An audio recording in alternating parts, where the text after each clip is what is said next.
I'm giving this a good squeeze so I can get all the juice away from the skin. Now see,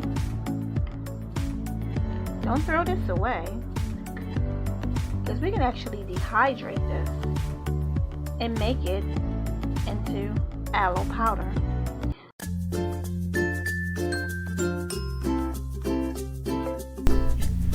Hi guys, this is Stacy, also known as Ever Baby Girl, and it's time for us to get creative again. Today we're going to be dehydrating our aloe vera leaf. Now before we hop into how to do so, let's discuss a little info about this wonderful plant. Aloe actually contains an enzyme that can repair dead skin cells on the scalp. It acts as a great conditioner and it leaves our hair smooth and shining. And also aloe promotes hair growth. But before we discuss how to dehydrate it, let's do a quick review on how to juice our aloe vera leaf. We want to use every part of this wonderful product. First, we want to go ahead and cut the aloe up into smaller pieces. This will allow the blender to blend it well. Make sure you remove the spiky edges. After that, put the leaves in the blender and fill it up with water, just enough to cover the aloe. Now, next I'm going to go ahead and put the blender on puree. This will allow the aloe to blend up well, but you'll still have that foaminess and slip that our hair loves. So I'm going to go ahead and cut the blender on, and it should only take a couple of minutes. After that, we're going to strain. We're going to use every part of this wonderful plant.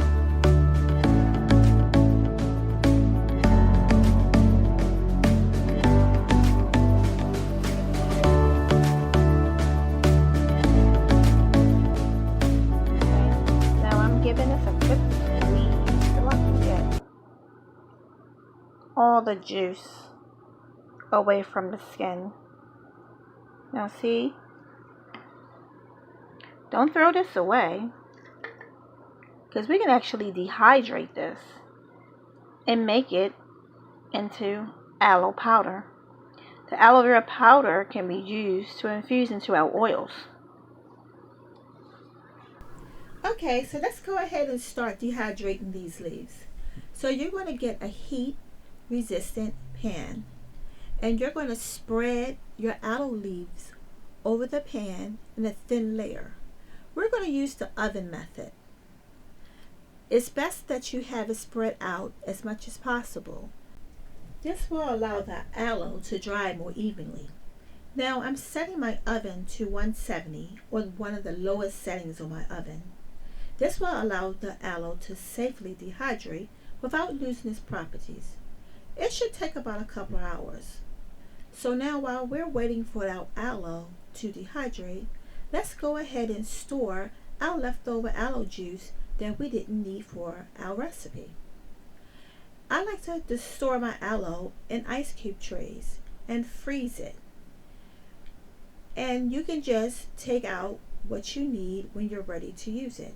So let's go ahead and put it in ice cube trays.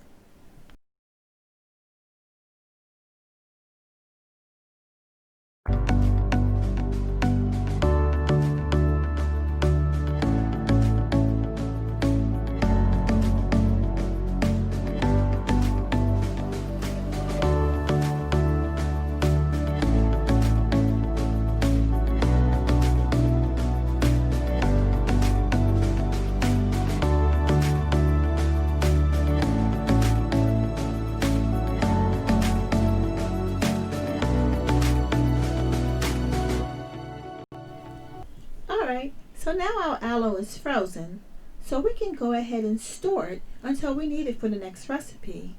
I like to use freezer bags. I put the name of the product on it and a date, and we can put the aloe away, and we can take out a cube or two at a time for recipe. So go with, and plus it saves space in your freezer.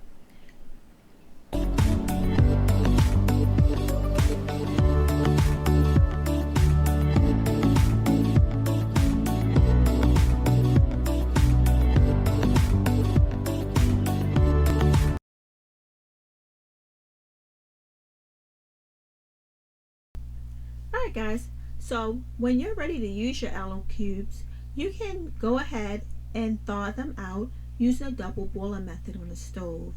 This will help to dissolve your aloe vera cubes, and then they'll be ready for your next recipe. I usually put the stove on simmer when I do this. This will allow the aloe to defrost without losing any of its properties. Alright guys, so it's 2 hours later and our aloe is dehydrated. So we can go ahead and start to remove it from the pan. If some of it gets stuck on the pan, you can just use a wooden spoon to scrape it off the pan. Once we get all the aloe leaves out of the pan, we're going to put it into our coffee grinder. The coffee grinder will grind the aloe leaves up into a thin powder so it can be ready for recipes. Continue watching, because there's also another wonderful way you can dehydrate these aloe vera leaves without them sticking.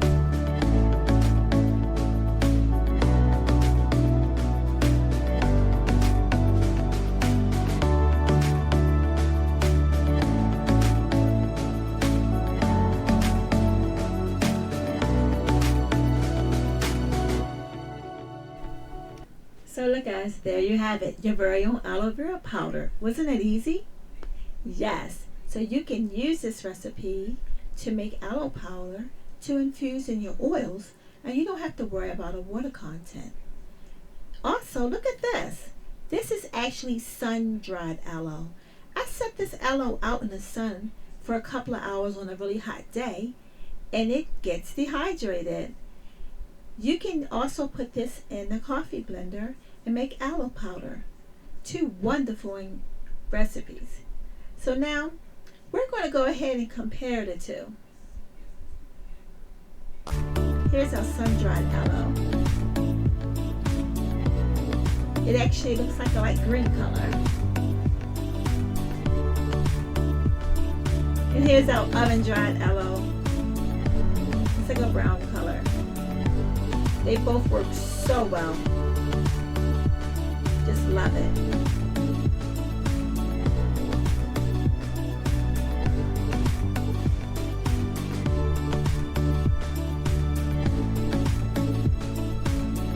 So if you like this video, don't forget to push the like button. And you can comment and subscribe. Thanks for watching.